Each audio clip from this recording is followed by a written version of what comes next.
Mr. President, Mr. Secretary General, and my fellow leaders, about a week ago, I stood on the other side of the world, in Vietnam, on soil once bloody with war. And I met a small group of veterans, Americans and Vietnamese, who witnessed, and I watched the exchange of personal artifacts from that war, identification cards and a diary. It was deeply moving to see the reaction of the Vietnamese and American soldiers. Culmination of 50 years of hard work on both sides to address the painful legacies of war and to choose to work together toward peace and a better future.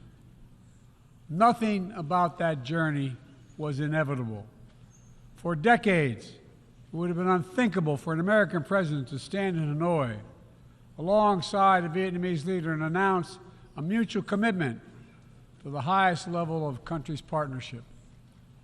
But it's a powerful reminder that our history need not dictate our future. With the concerted leadership and careful effort, adversaries can become partners. Overwhelming challenges can be resolved, and deep wounds can heal.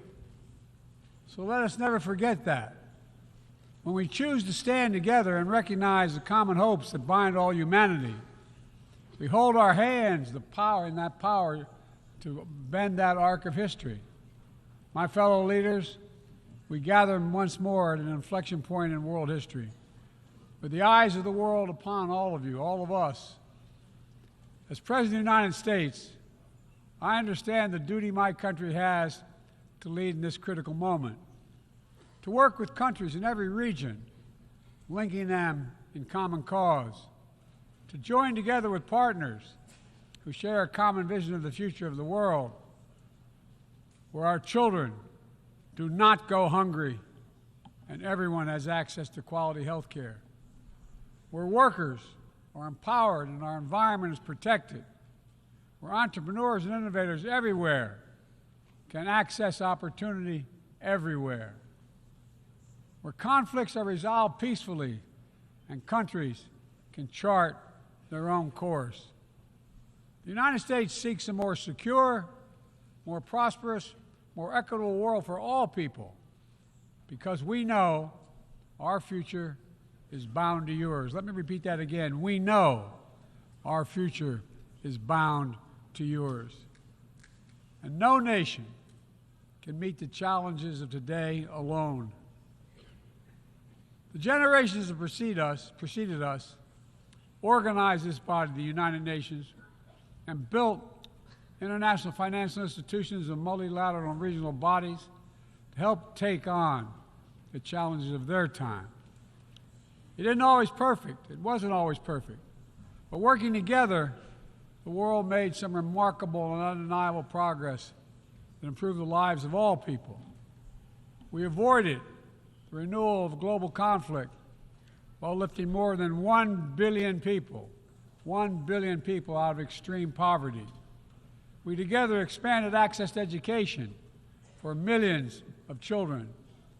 We saved tens of millions of lives that would have otherwise been lost to preventable and treatable diseases like measles, malaria, tuberculosis. HIV/AIDS infections and deaths plummeted, in no small part because of PEPFAR's work in more than 55 countries, saving more than 25 million lives. It's a profound testament to what we can achieve when we act together, when we take on tough challenges, and an admonition for all of us to urgently accelerate our progress so that no one's left behind, because too many people are being left behind. The institutions we built together at the end of the Second World War are an enduring bedrock of our progress. And the United States is committed to sustaining them. And this year, we're proud to rejoin UNESCO. We also recognize that to meet the new challenges of our decades-old institutions and approaches, they must be updated to keep peace with the world. We have to bring in more leadership and capability that exists everywhere especially from regions that had not always been fully included. We have to grapple with the challenges that are more connected and more complex. And we have to make sure we're delivering for people everywhere, not just somewhere, everywhere. Simply put, the 21st century results are badly needed. They're needed to move us along. That starts with the United Nations, starts right here in this room.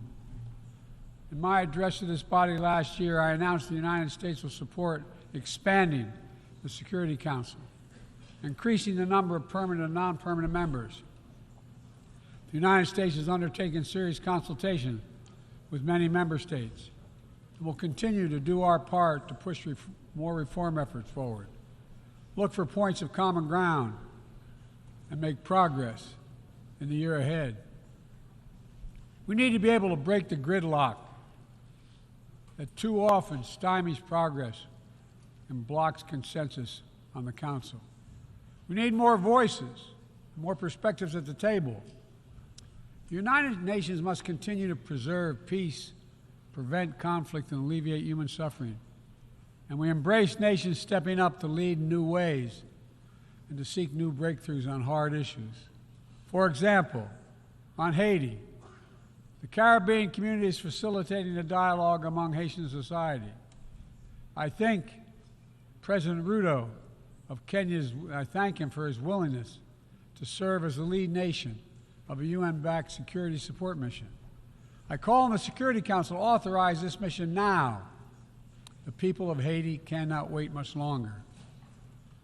The United States is working across the board to make global institutions more responsive, more effective, and more inclusive.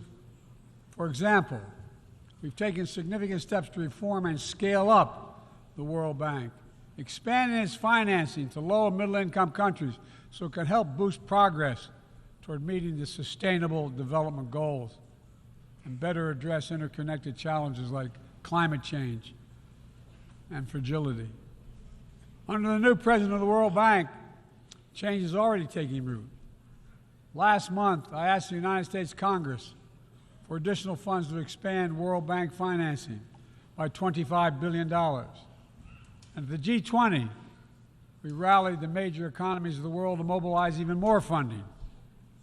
Collectively, we can deliver a transformational boost to World Bank lending. And because the multilateral development banks are among the best tools we have for mobilizing transparent, high-quality investment in developing countries, reforming these institutions can be a game changer.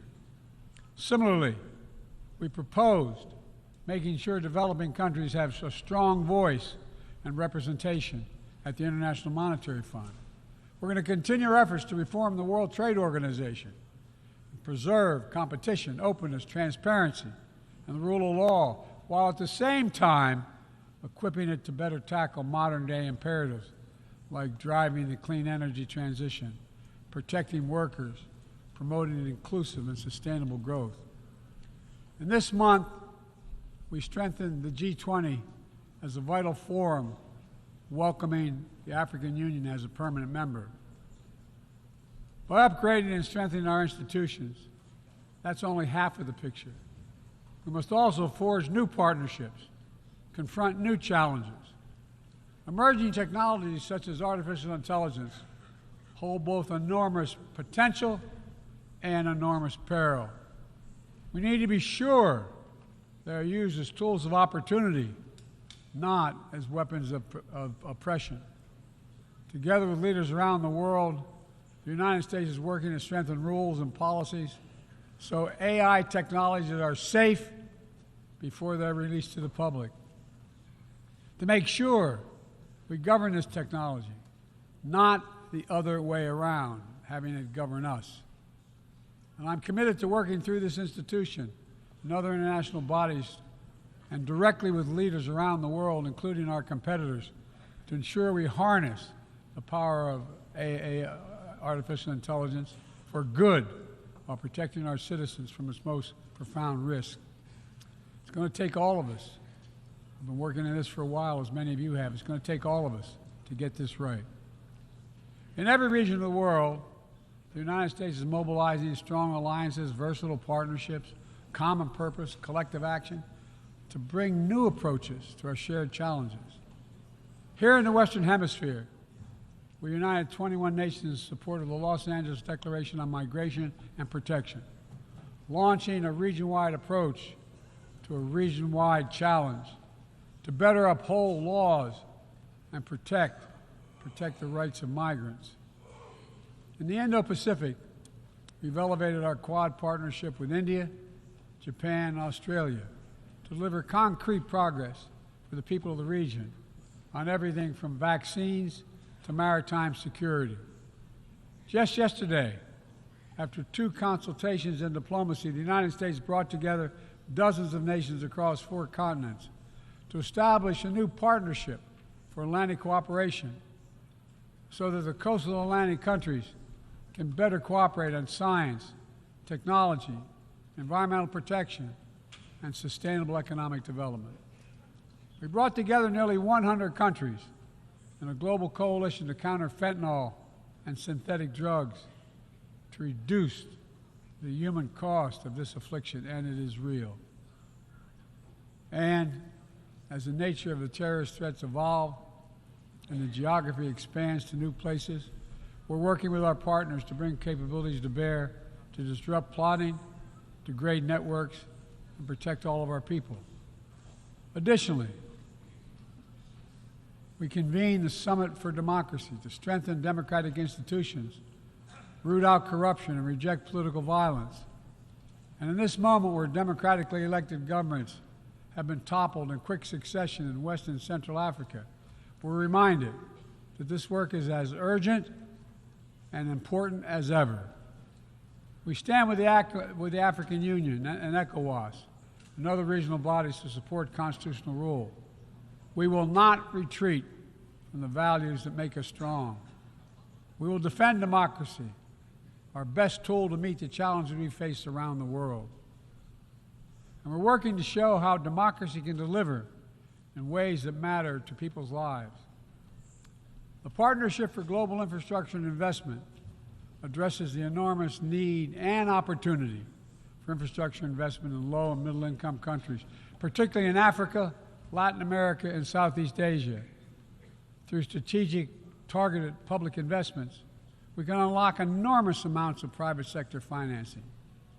The G7 has pledged to work with parties to collectively mobilize $600 billion in infrastructure financing by 2027. The United States has already mobilized more than $30 billion to date. We're creating a race to the top with projects that have high standards for workers, the environment, and intellectual property while avoiding the trap of unsustainable debt. We're focusing on economic corridors that will maximize the impact of our collective investment and deliver consequential results across multiple countries and multiple sectors. For example, the Libido Corridor will extend across Africa from the western port of Angola to the DRC to Zambia, boosting regional connectivity and strengthening commerce and food security in Africa. Similarly, the groundbreaking effort we announced at the G20 to connect India to Europe through the UAE, Saudi Arabia, Jordan, and Israel will spur opportunities and investment across 2 continents. This is part of our effort to build a more sustainable, integrated Middle East. It demonstrates how Israel's greater normalization and economic connection with its neighbors is delivering positive and practical impacts, even as we continue to work tirelessly to support a just and lasting peace between the Israelis and Palestinians, 2 states for 2 people. Now, let me be clear. None of these partnerships are about containing any country. They're about a positive vision for our shared future. When it comes to China, I want to be clear and consistent. We seek to responsibly manage the competition between our countries so it does not tip into conflict. I've said we are for de-risking, not decoupling with China. We will push back on aggression and intimidation and defend the rules of the road, from freedom of navigation to overflight to level economic playing field that have helped safeguard security and prosperity for decades. But we also stand ready to work together with China on issues where progress hinges on our common efforts. Nowhere is that more critical than accelerating the climate crisis, than the accelerating climate crisis. We see it everywhere. Record-breaking heat waves in the United States and China, wildfires ravaging North America and Southern Europe, a fifth year of drought in the Horn of Africa, tragic flooding in Libya. My heart goes out to the people of Libya. That's killed thousands of people.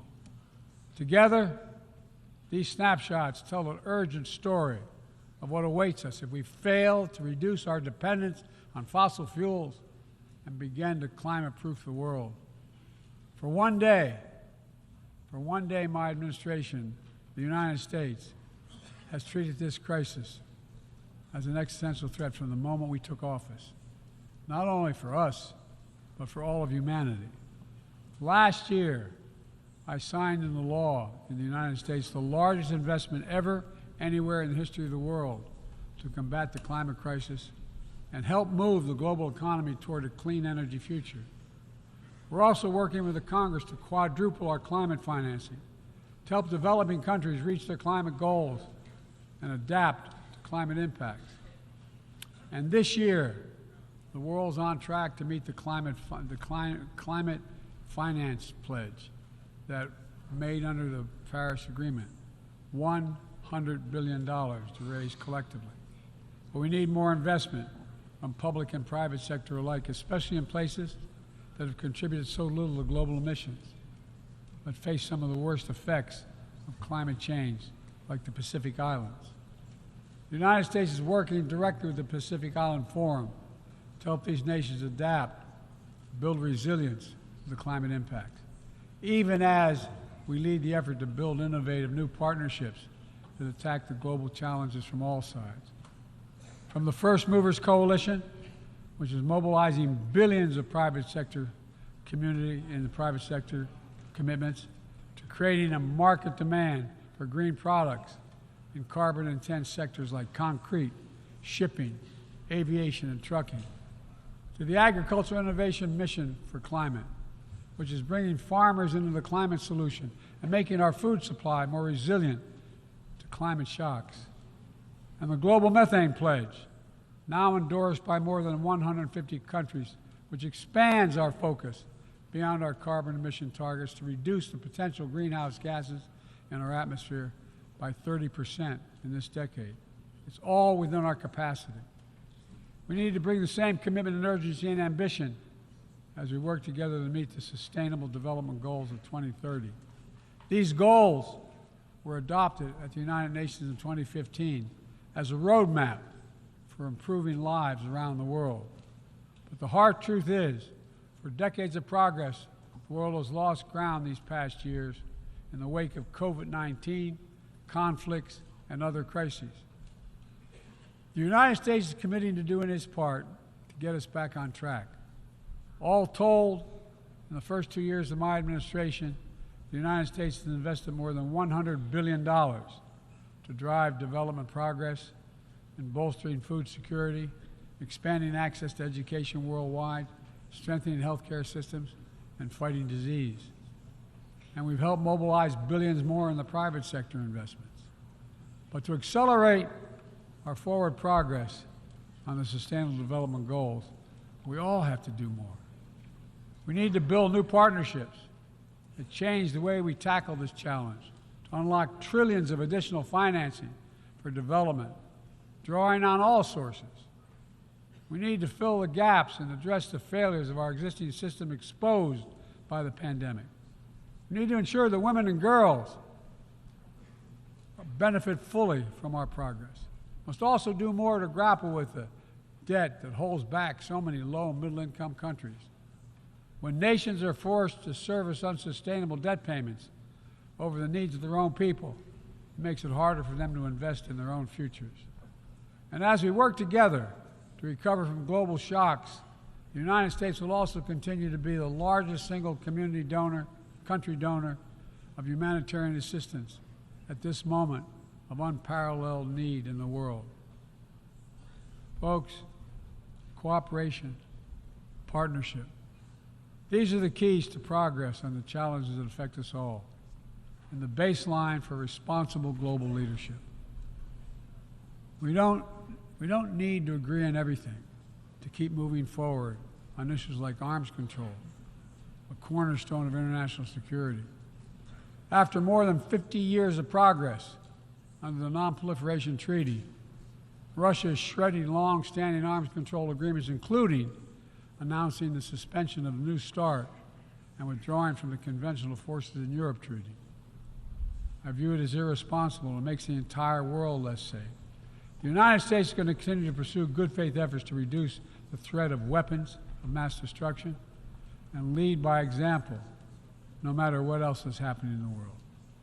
This year, we safely destroyed at least the last chemical munitions in the U.S. stockpile, fulfilling our commitment toward a world free of chemical weapons.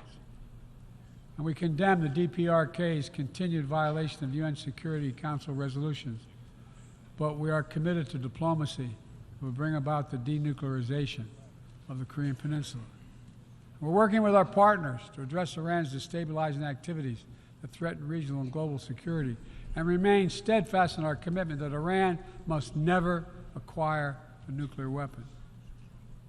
Now, even as we evolve our institutions and drive creative new partnerships, let me be clear. Certain principles of our international system are sacrosanct. Sovereignty, territorial integrity, human rights. These are the core tenets of the UN Charter, the pillars for peaceful relations among nations, without which we cannot achieve any of our goals. That has not changed, and that must not change.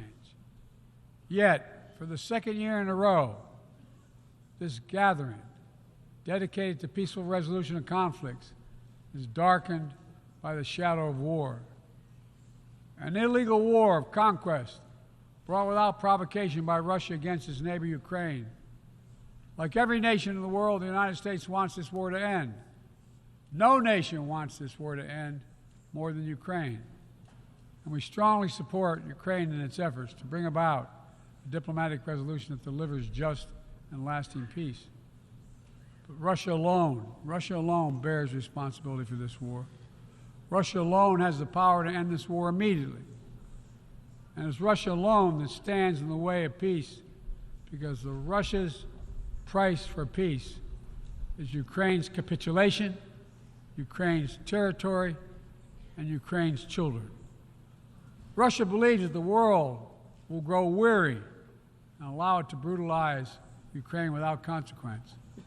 But I ask you this: if we abandon the core principles of the United States to appease an aggressor, can any member state in this body feel confident that they are protected?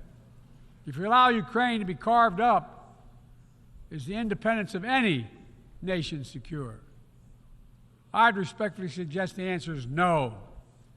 We have to stand up to this naked aggression today and deter other would-be aggressors tomorrow. That's why the United States, together with our allies and partners around the world, will continue to stand with the brave people of Ukraine as they defend their sovereignty and territorial integrity and their freedom.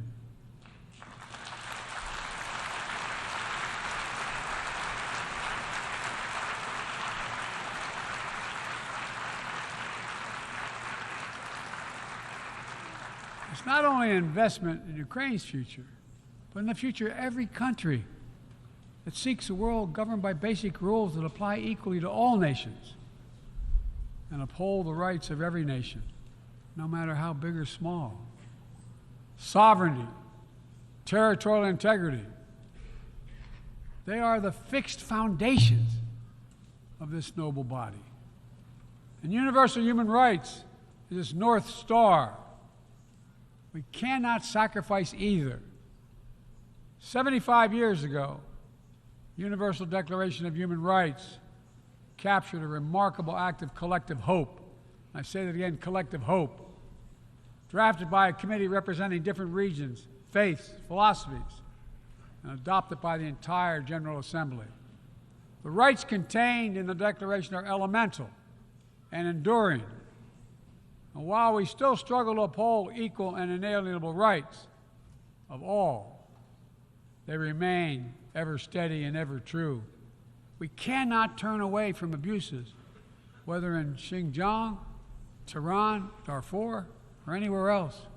We have to continue working to ensure that women and girls enjoy equal rights and equal participation in their societies, that indigenous groups, racial, ethnic, religious minorities, people with disabilities do not have their potential stifled by systemic discrimination, that the LGBTQI plus people are not prosecuted or targeted with violence because of who they are. These rights are part of our shared humanity. They're absent. When they're absent anywhere, their loss is felt everywhere. They are essential to the advancement of human progress that brings us together. My fellow leaders, let me close with this. At this inflection point in history, we're going to be judged by whether or not we live up to the promises we made to ourselves, to each other, to the most vulnerable, and to all those who will inherit the world we create, because that's what we're doing. Will we find within ourselves the courage to do what must be done, to preserve the planet, to protect human dignity, to provide opportunity for people everywhere, and to defend the tenets of the United Nations? There can only be one answer to that question. We must, and we will. The road ahead is long and difficult, but if we persevere, and prevail, if we keep the faith in ourselves and show what's possible, let's do this work together. Let's deliver progress for everyone. Let's bend the arc of history for the good of the world, because it's in our power to do it. Thank you for listening. You're kind.